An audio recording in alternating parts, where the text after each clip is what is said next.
모두가 잠든 새벽 119 쿠팡맨을 찾습니다. 119를 불러준 쿠팡맨을 찾습니다. 4월 24일인데요. 새벽 시간에 불길을 발견해서 119에 신고해서 소방관을 불까지 인도한 쿠팡맨이 있습니다. 당시 이제 분리수거장에서 어떤 사람이 버린 담배꽁초로 불이 시작됐는데 자칫 잘못하면 그 아파트로 불이 번질 뻔했습니다. 다행히 이분의 빠른 신고로 인해서 불은 쉽게 꺼졌고, 이 아파트 주민들이 그분 참 찾아서 답례하고 싶다 해서 신문 광고에 올린 내용입니다. 감사하죠. 요즘 아파트 사고가 나면, 화재 사고가 나면 아주 크게 사고가 나는데 참 그나마 다행인 것이 조기에 진화됐기 때문에 감사한 겁니다. 사람이 감사할 것은 감사해야 됩니다. 그렇죠. 사람이 감사할 것이 없는 사람은요, 자기 자신이 자세히 이렇게 뒤돌아놓고 보면 참 감사할 것들이 많은 것을 알게 됩니다. 제가 어릴 때 어머니가 이런 말씀하셨어요. 원수는 물에 새기고 은인은 돌에 새겨라. 복된 사람은 자신에게 은혜를 끼친 사람을 잊지 않는다 하는 겁니다. 그러나 자신에게 은혜를 끼친 사람을 잊어버리고 오히려 그 사람을 해치는, 그리고 그 사람에게 배신을 안겨다 주는 그런 사람이 된다면 참 사람으로서 할 도리가 아니죠. 최근에 나온 유튜브에 바우나 나사우에서 있었던 일인데요.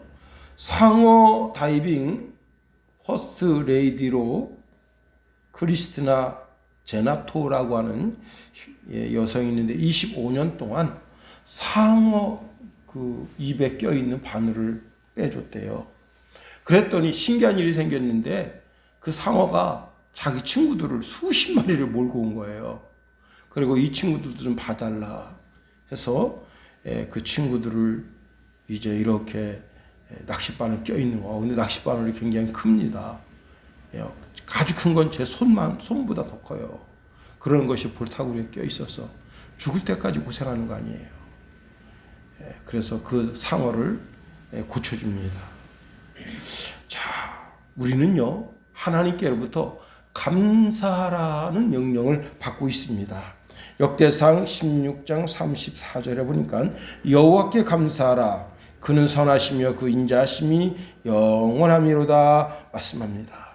내 삶의 모든 것에 감사하면 내 삶이 점점점 밝아지고 결국에는 그 삶이 천국을 맛보게 되는 겁니다. 그런데 내 삶에 아주 작은 것 가지고 불평하면 내 삶이 점점점 어두워지고 내 삶이 바로 지옥이 되는 거예요.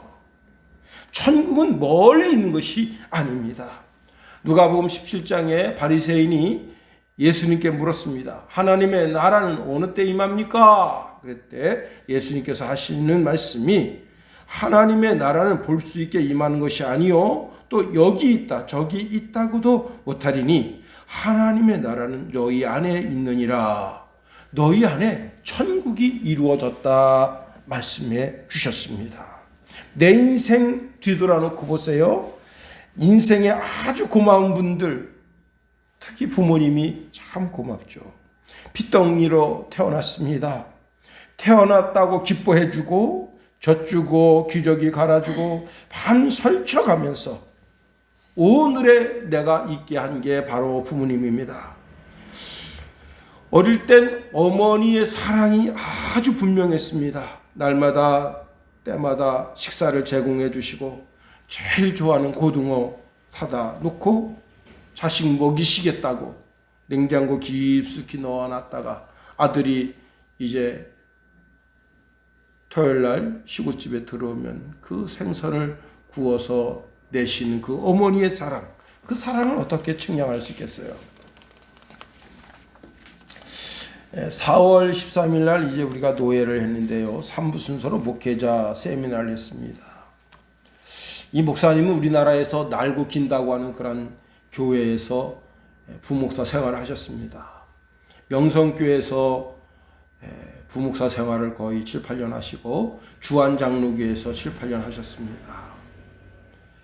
그리고 나가서 교회를 개척했는데 아주 얼마 지나지 않아서 3, 40명으로 성도가 불었습니다. 그런데 그 성도들을 다 해산하고 너들 가까운데 좋은 교회로 나가라. 그리고는 이제 자기 혼자서 예배를 드리는데 고등학생 아기가 천재애가 올백이에요, 올백. 근데 머리가 아픈 거예요. 그냥 아픈 게 아니라 너무 아파요. 그래서 새벽에 교회를 온 거예요. 새벽에 어디 갈 데가 없어서 머리가 아파서 잠을 못 자는 거예요. 얘가 여자인데. 그래가지고 교회에 왔는데 교회 불이 켜졌으니 교회 들어왔는데 목사님이 이제 자기하고 자기 사모 둘이서 이렇게 예배를 드립니다. 고3짜리가 들어온 거예요. 너 왜 왔니? 처음엔 말도 안 붙였대요. 그냥 오다 말겠지. 그랬는데 자꾸 나오니까 너 왜 왔니? 그랬더니 자기 이야기를 한 겁니다. 하루는 얘가 집에서 코피가 터진 거예요. 코피가 멈추질 않아. 너무 겁이 나니까 목사님한테 전화한 거예요. 목사님 큰일 났습니다. 코피가 꽉꽉 쏟아지는데 멈추질 않습니다. 근데 그 목사님이 이렇게 선언했습니다. 얘야 걱정하지 마라. 네 머리 아픈 걸 하나님이 만져주시는가 보다. 놀라운 일이 생겼습니다. 진짜 코피를 엄청 많이 쏟고 그 다음에 머리가 깨끗하게 나은 거예요. 그동안 그렇게 아프던 것이 시원하게 나은 거예요. 그래서 성도들 다 내쫓고 예배를 한 3주 정도 안 드렸대요. 그 목사님 혼자 이제 뒷문으로 들어와서 앞문 열어놓으면 성도들이 들어올까봐 뒷문으로 몰래 들어와서 새벽 예배하고 하는데 어느 날 걔가 온 거예요. 이제 대학생 됐는데 목사님 예배 드리셔야죠. 그래서 지금 현재 6명 정도가 예배를 드리고 있다고 합니다. 근데 그 와중에 자기 사모가 암에 걸렸어요. 유방암에 걸렸어요. 그래서 자기 사모를 3년 동안 병수발을 들었대요. 가만히 뒤돌아놓고 보니까 이 여자가 사모라고 다른 여자 세상 여자 같았으면 벌써 도망갔죠. 응? 아니 무슨 돈을 갖다 주기라나요? 응? 매일 굶는 것을 밥 먹듯 하는데 거기 어떻게 붙어 있습니까? 그런데 가만히 생각해 보니까 너무 감사하고 너무 고맙더래요. 참 우리 아내가 참 고마운 사람이구나. 그래서 자기가 3년 동안 그렇게 지극정성으로 자기 아내를 섬겼다고 합니다. 여러분, 자기 일평생 자기 옆에 있어주니 감사하고, 그리고 가만히 생각해 보니까 내 주변 사람들이 그렇게 감사하고 고맙더랍니다. 여러분, 가만히 생각해 보면요, 다 감사할 것들이에요. 저는 가끔 요즘은 이제 그렇게 못하는데 성훈이가 자는 것도 이렇게 물끄러미 쳐다보고 성찬이가 자는 것도 물끄러미 쳐다볼 때가 있었어요. 이렇게 자는 거 쳐다보면 그때 힘과 용기가 생깁니다. 그래, 내가 돌봐야 할 하나님이 주신 자식들이 있지 하는 마음이 생깁니다. 그럴 때 감사하죠. 감사하면 우리가 최고로 감사할 분은 우리들의 주 여호와 하나님 아버지이십니다. 내가 허물과 죄로 죽을 수밖에 없었는데 나를 구원하시기 위해서 당신의 외아들 예수 그리스도를 이 땅에 보내주시고 십자가에서 피 흘려 죽게 하시고 우리 죄를 사하시고 우리의 더러운 마음을 그 피로 씻어주시고 그 마음 가운데 성령을 부어주시니 그 은혜 감사하고 또 감사한 것이죠. 시편 기자는 시편 136편에 이렇게 고백합니다. 여호와께 감사하라. 그는 선하시며 그 인자하심이 영원하미로다. 신들 중에 뛰어난 하나님께 감사하라. 그 인자하심이 영원하미로다. 주들 중에 뛰어나신 주께 감사하라. 그 인자하심이 영원하미로다. 저는 더 감사한 것이 어릴 때 하나님께서 은혜를 주시고 목사의 길로 인도하시고 한 번도 곁길로 가지 않게 하시고 지금까지 달려오게 하신 은혜를 생각할 때 감사하다. 예수를 믿고 세례를 받고 집사가 되고 장로가 되고 목사가 되고 일평생 하나님 앞에 가만히 뒤돌아놓고 보면 감사할 조건들 뿐이라는 사실입니다. 자, 오늘 본문의 말씀을 보면요, 드보라와 그 다음에 바락, 그를 따르는 1만 군대, 이것도 다 생각해 보면 다 감사 또 감사한 일입니다. 자, 드보라와 바락이 함께하니 감사하고, 지금 내가 야빈의 군대 장관 시스라를 치러 가려고 하는데 병사들아 나와라 할 때 1만 명 병사들이 나와서 바락과 함께하니 그것도 감사하고 다 감사한 것뿐입니다. 자, 오늘 본문의 말씀을 보시면 이스라엘 백성들이 하나님 앞에서 범죄하니까 하나님께서 진노하셔서 가나안 왕 야빈과 시스라의 철병과 900성을 동원해서 이스라엘을 점령하게 하셨습니다. 20년 동안 이스라엘 백성들은 그 앞에서 숨 한 번 크게 쉬지도 못하는 거예요. 여러분, 북한에 아무리 자유가 없다고 해도 남에게 지배를 받는 건 아니잖아요. 이스라엘은 가나안 왕 야빈의 지배를 받고 있습니다. 자, 기껏 농사 져놔요. 그러면 가을에 와서 싹 뺏어갑니다. 가축을 길러놓으면 좋은 가축은 싹 가져갑니다. 자, 무기가 없어서 군사훈련도 못하죠. 나라가 나라꼴이 아닌 겁니다. 나라의 주권을 잃어버렸다고 하는 것이 얼마나 슬프냐 이 말이에요. 우리가 일제시대 때 35년 5개월 동안 우리 젊은 처녀들이 얼마나 많이 나가서 그렇게 희생을 했습니까? 그뿐이에요. 얼마나 많은 젊은이들이 일본군 대신 학도병으로 끌려가고 청년으로 끌려가서 총알바지가 됐냐 말이에요. 그게 나라 잃은 백성, 주권 잃은 백성의 슬픔이 아니겠냐 하는 겁니다. 그런데 드보라 사사가 하나님의 은혜 가운데 하나님의 지혜를 덧입어서 이스라엘 백성들에게 하나님의 말씀을 가르치고 외치니 그 가운데서 이제 바락 군대 장관을 통해서 1만 명의 병사를 뽑아서 그리고는 이제 야빈과 그의 군대 장관 시스라의 900승의 철병거를 물리치게 되는 기적을 이루게 됐다고 하는 겁니다. 자, 당시 가나안 야빈 왕과 그 900승의 철병거죠. 오늘날로 말하면 탱크입니다.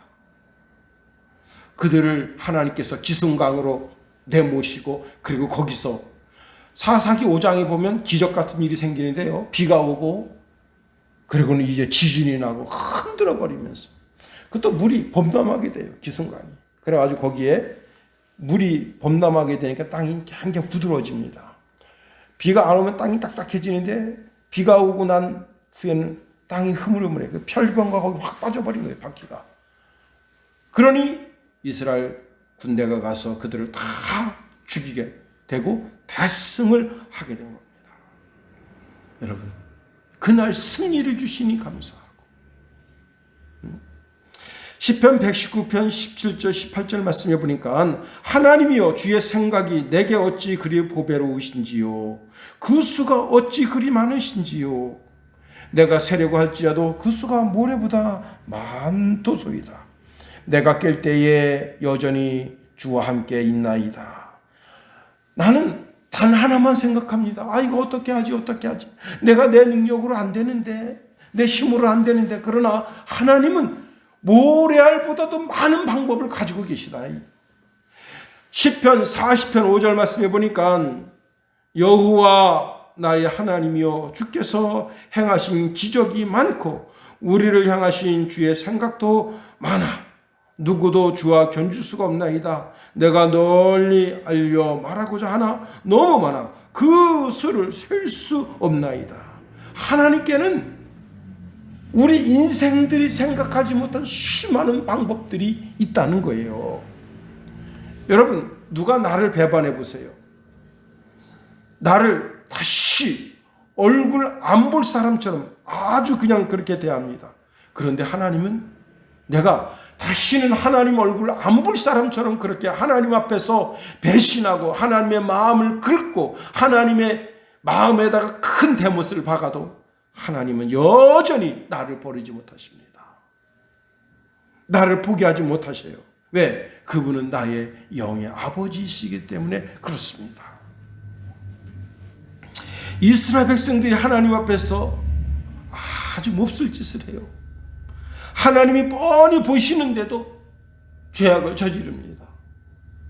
그리고는 나는 아버지 없이 살 수 있습니다 하고 보따리 싸가지고 누가복음 15장에 나와 있는 작은 아들처럼 아버지의 마음을 아주 서글프게 합니다.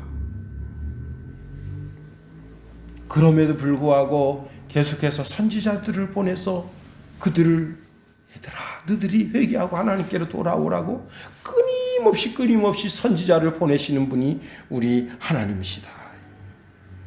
에가서 3장 33절에 보니까 주께서 인생으로 고생하게 하시며 근심하게 하시면 본심이 아니시로다 했습니다. 빨리 회개하고 돌아와라. 빨리 회개하고 돌아와라. 아들이 군대 가보세요. 춘천시에 군복 입고 다니는 애들은 다 내 아들 같습니다. 제대해보세요. 주는 무식이죠. 군기 빠졌네. 비 오는 날 애가 우산 쓰고 가서 야 군인이 무슨 우산 쓰냐. 내 아들이 비 오는 날 우산 하나 가져가라 했더니 됐어요. 야 비 오는데 우산 하나 쓰고 가. 아 군인이 어떻게 그럴 수 있나요? 괜찮아. 다 자기 아들한테는 다 마음이 누그러지는 거예요. 군인은 절대 주머니에 손 넣고 보행하면 안 됩니다. 이걸 입수보행이라는데 한 놈이 그렇게 한번 가보세요. 아유 저거 빠졌구만. 또 요즘 모자를 팍 빼가지고 어깨에 견장 차는 데다 딱 넣고 다닙니다. 아유 저 새끼 저거 빠졌구만 저거. 내 아들이 그렇게 병장됐다고 여기다 모자 딱 끼고 이렇게 갑니다. 아이고 병장됐으니 대견하구만. 다 그런 거예요. 응? 자식이 중동에 파견 가보세요. 매일 중동 뉴스, 중동에 무슨 분쟁 생기지 않았나 말이야. 중동 날씨 어떤가 말이야. 응? 맨날 그거 검색합니다. 자, 그리고 인터넷 전화로 전화해가지고 안부 묻고 야 거기 아무 일 없었냐? 응? 여러분 자녀가 실수로 유치장에 가보세요. 부모님의 마음은 교도소예요. 그렇게 마음이 무거운 거예요. 부모님의 마음은 측은지심이라. 육신의 부모인 나도 그런데 하물며 영의 부모이신 하나님 우리들의 아버지이시겠는가 하는 겁니다. 하나님은 우리가 조금만 순종해도 너무 기뻐하시면서 나더러 헵시바 그렇게 말씀하셔요. 헵시바라고 하는 것은 나는 너와 결혼했다는 거예요. 내 기쁨이 너 안에 있다는 거예요. 뿔라라고 하십니다. 이 뿔라라고 하는 뜻이 뭐냐면 이 여자가 나는 이 남자가 도저히 살 수 없어. 그리고 집을 나가버렸어요. 그 다른 남자하고 붙어서 살아요. 그런데 가서 다시 데리고 왔어. 그리고는 그 부인의 모든 죄를 다 용서해주고 조금 전 결혼한 여자처럼 자기를 여겨주는 게 뿔라예요. 나를 향해서 헵시바다, 나를 향해서 뿔라라고 말씀해 주시는 그분이 바로 내 하나님이시다. 하나님은 의로우셔서 한 번 택하신 사람을 절대 버리지 아니하신다. 우리 인생길에서 하나님께서 늘 나와 함께하여 주시는 것만 생각해도 감사하다. 그리고 하나님이 지금도 우리와 함께 하십니다. 우리가 의롭게 살 때, 거룩하게 살 때, 성결하게 살 때만 우리 하나님이 나와 함께 하나요? 아닙니다. 내가 죄악 가운데 막 달려가고 있을 때도 그때도 하나님 나와 함께 하십니다. 내가 죄악을 품고 죄악을 모의할 때도 하나님 함께 하셔요. 우리를 버리지를 못하시는 거예요. 왜? 하나님은 우리들의 아버지가 되시기 때문에 그렇습니다. 그리고 하나님은 언제든지 우리에게 기회를 주시는 거예요. 내가 너한테 딱 한 번 기회를 준다. 내가 너한테 딱 한 번 기회를 준다. 세상 사람들은 그래요. 그러나 하나님은 언제나 내 일평생 언제나 내게 기회를 주십니다. 자, 하나님께서 가나안 왕 야빈의 말갈굽 아래서 철병거의 세력 밑에서 20년 동안 고통당하는 그 이스라엘 백성들에게 기회를 주십니다. 드보라 사사는 여자의 몸으로 나라를 다스리게 하십니다. 무슨 뜻이에요? 비록 연약한 여자가 이스라엘을 다스려도 이스라엘은 견고하게 다시 일어설 수 있다는 것을 보여주시는 거예요. 그리고 바락 군대 장관을 통해서 나라를 새롭게 하십니다. 다시 기회를 주시는 우리들의 주 여호와 하나님 아버지. 나는 그 기회를 우리 순양교회도 허락해 주실 줄 믿습니다. 여러분의 삶 속에도 허락해 주실 줄 믿습니다. 다시 기회를 주시는 하나님. 일본의 체조 선수 호시노 도마히로라고 하는 분이 있는데요. 이분은 초등학교 때부터 체조를 그렇게 좋아했대요. 그래서 나는 꼭 체조 선수가 되리라. 그런데 그가 살고 있었던 그 초등학교, 중학교 때는요, 철봉, 작은 평행봉도 없어가지고 그런 걸 연습할 겨를도 없었다고 합니다. 그런데 그가 들판에서 홀로 연습했어요. 그러니 들판에서 막 뒹굴고 뛰고 이러니까 온 전신이 다 흙투성이죠. 그렇게 하다가 고등학교에 들어가서 체조부에 들어갔는데 구마 대학을 졸업할 때까지 7년 동안을 체조를 했대요. 대학을 졸업하면서 다카시키 시에 있는 구라가노 고등학교에서 교사로 후진을 양성하게 됐습니다. 그런데 아이들한테 시범을 보여주다가 잘못 떨어져서 목이 부러졌어요. 하반신 마비가 일어난 겁니다. 병원에 갔는데 온도가 40도를 오르락내리락 하면서 호흡곤란이 오고 대소변을 볼 수가 없는 그런 상황에 놓이게 됐습니다. 의사는 가족들에게 장례를 준비하라 했습니다. 그런데 의외로 그 위기의 순간을 잘 견디고 그리고 9년 동안 투병 생활 중에 그 간호사로부터 성경책을 선물로 받게 됐습니다. 성경책을 선물로 받고 몇 주일 동안 망설였대요. 그런데 그때부터 성경을 읽기 시작합니다. 자기 앞에 성경이 놓여져 있고 간호사가 한 장씩 넘겨줍니다. 눈으로 읽고 한 장 넘겨주세요. 그럼 또 한 장 넘기고. 그러다가 이 호시노 도미히로라고 하는 분이 예수님을 구주로 영접하게 됐습니다. 그는 거기서 완벽한 그리스도인이 됐어요. 특별히 이제 그 간호사가 아주 신실한 기독교인이었는데 그가 9년 동안 병원에 있으면서 퇴원하는 사람들한테 입으로다가 펜을 물고 퇴원 축하 메시지를 써줬대요. 그러다가 간호사가 그 입으로 한번 그림을 그려보면 어떻겠냐. 그래서 그때부터 그 입으로 그림을 그리기 시작했습니다. 그런데 그 9년 동안 자기를 싫다 하지 않고 그림자처럼 자기를 용기를 북돋아준 사람이 있습니다. 바로 자기 아내입니다. 도미히로는 아내의 도움을 받아서 일본 전역에 30여 개 도시에 가서 그림 전시회를 하면서 수많은 사람들에게 감동을 주었습니다. 꺾인 나무에도 새순이 돋는다. 물을 주고 상처를 품어주는 따뜻한 사람이 있으면 되살아난다 하는 것을 보여주었습니다.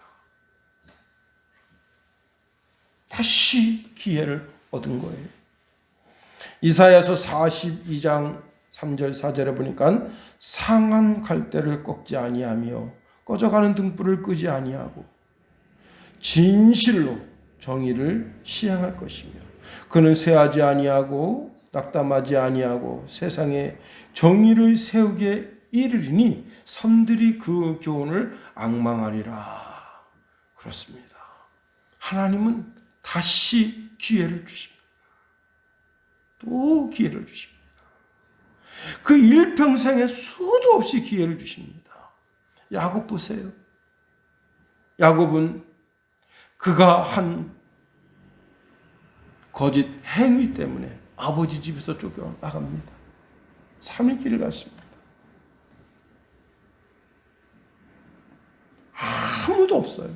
막막한 사막에. 거기서 돌베개 하나 패고 그리고 잠을 청한데 잠이 오나요? 그때 하나님께서 기회를 주십니다. 하늘문을 열어주시고 내가 너와 함께 있다고 하는 것을 알려주십니다. 삼촌 라반의 집에 갔습니다. 라반의 집에서 거부가 됐어요. 돌아옵니다. 야곱은 몰랐지만 삼촌 라반이 야곱을 죽일 계획을 세웠습니다. 그런데 야곱에게 하나님 기회를 주십니다. 다시 새롭게 할 기회를 주십니다. 이제 삼촌 라반의 집에서 아버지 집 브에세바를 향하여 올라갑니다. 올라가다가 세겜성에 머물렀어요. 거기서 큰 수치스러운 일을 겪게 됩니다. 하나님 다시 그에게 말씀해 주셔서 베델로 올라가라 말씀해 주십니다. 다시 기회를 주셔요. 올라가다가 형님이 자기를 죽이겠다고 400명의 군사를 끌고 옵니다. 거기서 다시 기회를 주십니다. 그래서 분이에요.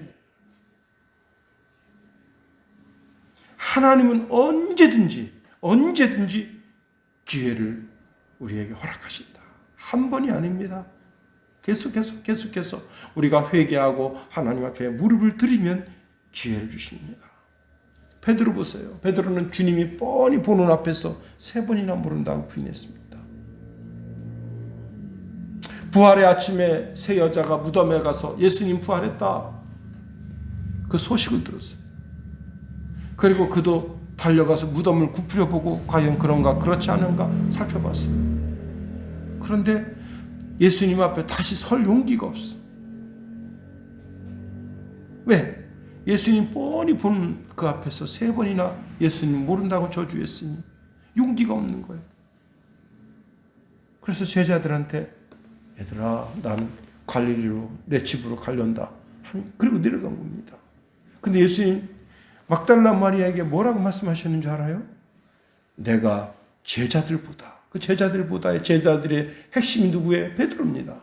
베드로보다 먼저 갈릴리로 간다 하라. 뭐예요? 내가 거기 가서 너를 기다리고 있다는 거예요. 내가 너 나를 처음 만나서 주여 나를 떠나소서 나는 죄인으로소이다 고백했던 그 고백의 자리에 주님 다시 가 계시겠다는 거예요. 그리고 기회를 주시는 거예요. 예수님이 제자들이 갈릴리 바다에서 금을 던지는데 숯불에다가 돌을 올려놓고 거기다가 떡을 굽고 생선을 굽고 계십니다. 얘들아 너희에게 고기가 있느냐?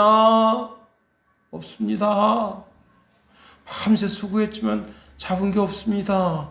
그물을 오른쪽으로 던져라. 그러면 고기가 있으리라. 그 오른쪽에 딱 던졌는데 그물이 안 딸려오는 거예요. 한두 마리 잡혔으면 그냥 쑥 올려와요. 너무 많이 잡혀가지고 그물이 안 딸려오는 거예요. 조그만 거 이런 게 잡힌 게 아닙니다. 큰 거, 팔뚝만한 거 이런 게 153마리나 잡혔으니 그 무게가 좋게 나가잖아요. 그때 요한이 예수님이신가 보다. 했습니다. 주시라. 그랬더니 베드로가 옷을 홀라당 벗고 있었는데 옷을 거쳐 입고 갔습니다. 그 잡아가지고 온 생선을 가지고 예수님 앞에 갔습니다. 예수님께서 떡도 굽고 생선도 지글지글 아주 맛나게 굽습니다. 자, 숯불을 보니까 뭐가 생각나느냐? 대제사장 저택에 대제사장이라고 숯불로 사람들의 몸을 녹이고 있었어요. 그 불을 쬐다가 그 계집종이 이 사람 예수님 제자입니다. 그럴 때 나는 아니라고. 그 가시나가 계속 쫓아다니면서 이 사람 맞다고. 이거 벌써 사투리가 벌써 이거 갈릴리 사투리 아니냐고. 이렇게 자꾸 하니까 3번이나 부인하게 된 거예요.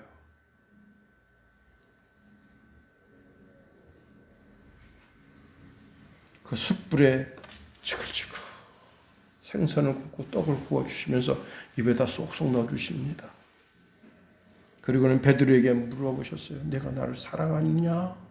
물어보셨어요. 그리고 내 양을 먹이라. 내 양을 치라. 내 양을 먹이라.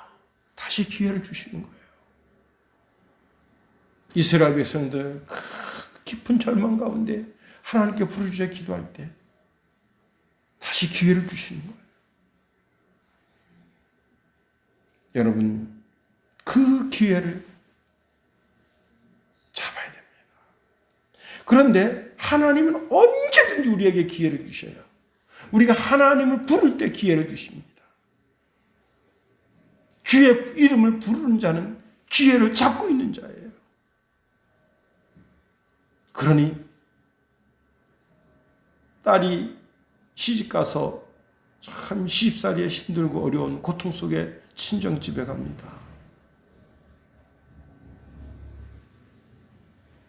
안 봐도 비디오죠. 딸이 얼마나 고통 속에 시집살이를 하고 있는 게 다 보입니다. 안다, 딸아, 안다, 딸아. 다 안다. 그 딸이 흘리는 눈물 속에는 참 자기 그 짧은 기간 동안 시집살이 하면서 힘들었던 삶이 다 녹아내리는 거예요. 우리 주님이 말씀하십니다. 다 안다. 다 안다. 그리고는 다시 힘과 용기를 북돋워 주시면서 기회를 주시는 분이십니다. 언제나 기회를 주시는 그분과 함께 일어서서 나라와 민족과 세계를 위해서 아름답고 존귀하게 쓰임받는 저와 여러분이 다 될 수 있기를 예수님의 이름으로 축원해 드립니다. 주기도문 하겠어요. 하늘에 계신 우리 아버지, 아버지의 이름을 거룩하게 하시며 아버지의 나라가 오게 하시며 아버지의 뜻이 하늘에서와 같이 땅에서도 이루어지게 하소서. 오늘 우리에게 일용할 양식을 주시고 우리가 우리에게 잘못한 사람을 용서하여 준 것 같이 우리 죄를 용서하여 주시고 우리를 시험에 빠지지 않게 하시고 악에서 구하소서. 나라와 권능과 영광이 영원히 아버지의 것입니다. 아멘.